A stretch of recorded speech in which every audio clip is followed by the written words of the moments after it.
Hello, everybody. Welcome to another exhilarating episode of Excel Tutorials. I'm Alexander Wong, and today we'll be going over how to use Solver. Now, Solver is a tool that helps you reach a best solution under given circumstances in a scenario. So, for example, I have drafted up this thing. So, in this scenario, we are making textbooks and paper planes, and you can see here that every textbook takes 4 pieces of paper and 1 piece of DM paper, the good stuff. And then every paper plane takes 2 pieces of normal paper and 3 pieces of Dunder Mifflin paper. And then here you also have the amount available to you, what you have in stock, and then it also shows you the profit you get from every piece. Now, let's take a look at what all these colors mean. It's not that colorful, but it's more colorful than most of my videos. So yellow is usually where I put in my the given stuff. So anything that you can get from a case, just put it in yellow. And then these blue boxes are where my constraints are. So here I want to see the amount used. And then in yellow, in red are your action variables, your decision variables. So what are you deciding on? You're deciding on how many of each of these to make. So that will be the changing ones. And then your profit. So your profit is your objective cell in this scenario. So green is your objective cell, whatever you want to maximize or minimize. And let's take a look. Before you take a look though, make sure you have your Excel solver inside. So if you don't know where it is, if you don't know if you have it, you can just check it first under data and see if you have your solver. If not, go to tools, scroll down here to Excel add-ins, and then just make sure it's there, that it's activated. And if not, you might have to download it and browse it and show Excel where the solver is. Okay, after you have that solver figured out, make sure you have all the variables from your case, your homework, your job, whatever it is, put it all in here. Right, let's be a little overzealous and just see if Excel can do it for us. I had some formulas in there, but see here, objective cells content must be a formula. So before we do anything, we need to make sure that our formulas are in, so Excel knows what is changing while it is changing its variables. So here, first of all, the amount used. So the amount used is essentially 4 per textbook and 2 per paper plane in terms of normal paper. So we're going to use we're just going to use sum product, which I taught in my previous video. Essentially just select these two things, put a comma, and select these two. Okay? And just press enter. So right now it's 0 because there are no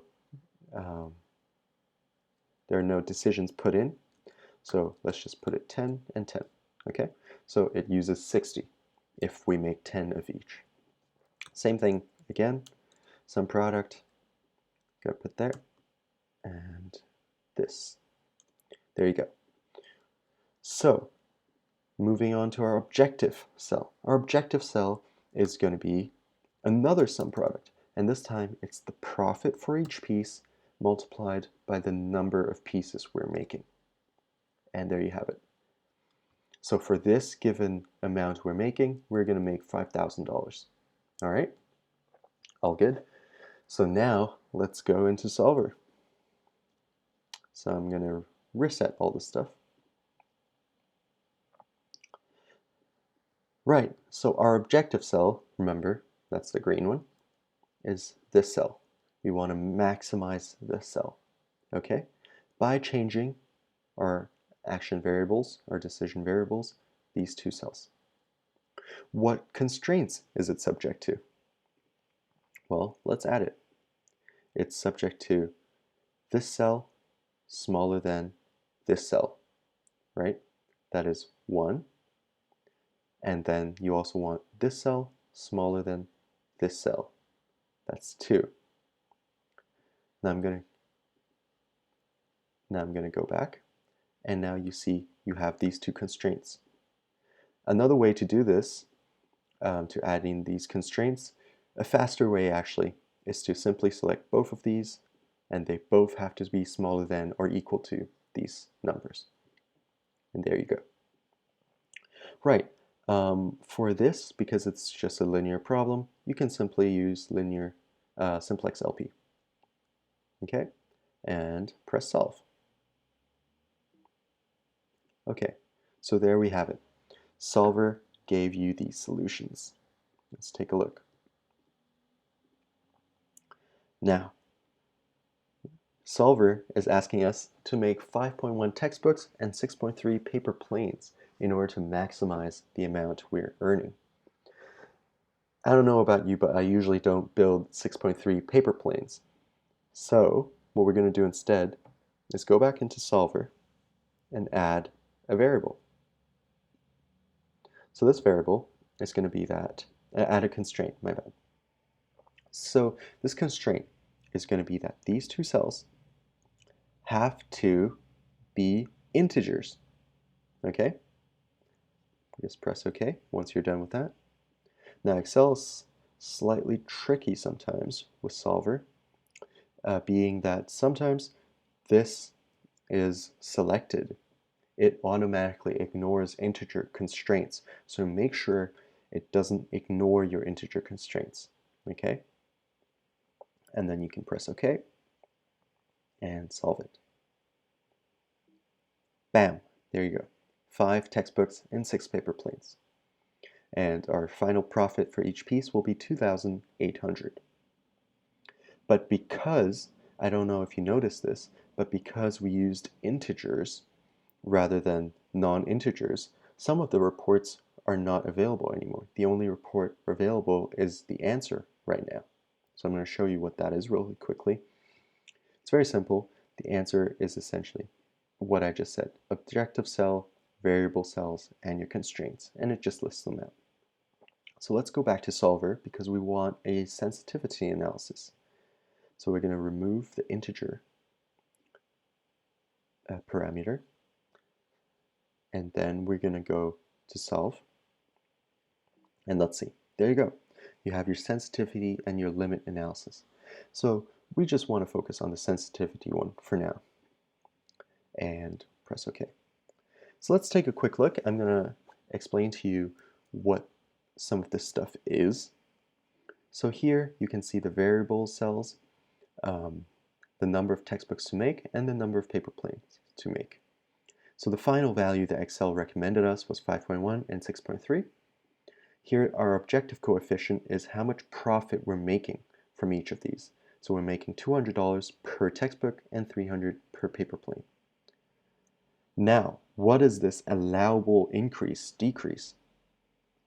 Essentially, what this is the amount that Excel or Solver allows this objective coefficient to increase by before it's going to change this final value.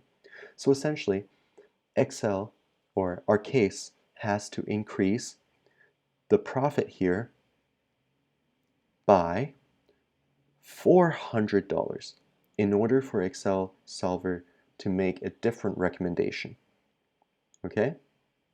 And allowable decrease obviously means the opposite. How much is that allowed to decrease before Excel will change this final value? Now moving on to our constraints. So in this scenario, we only have 2 constraints. Very simple case. The final value used is 33 and 24. Shadow price. So shadow price is something that's pretty cool actually. Paper and DM paper is normally not given a value, right? We just have how many available. right? We don't have a dollar value per piece of paper. But this sensitivity report essentially gives us a value for how much this is worth. Per paper is worth $30. Per DM paper, good stuff, worth $80. Okay? And that's it for today. We went through the basics of Solver, learned how to solve a linear function, and the basic case scenarios. Thank you very much for watching, and I hope I helped.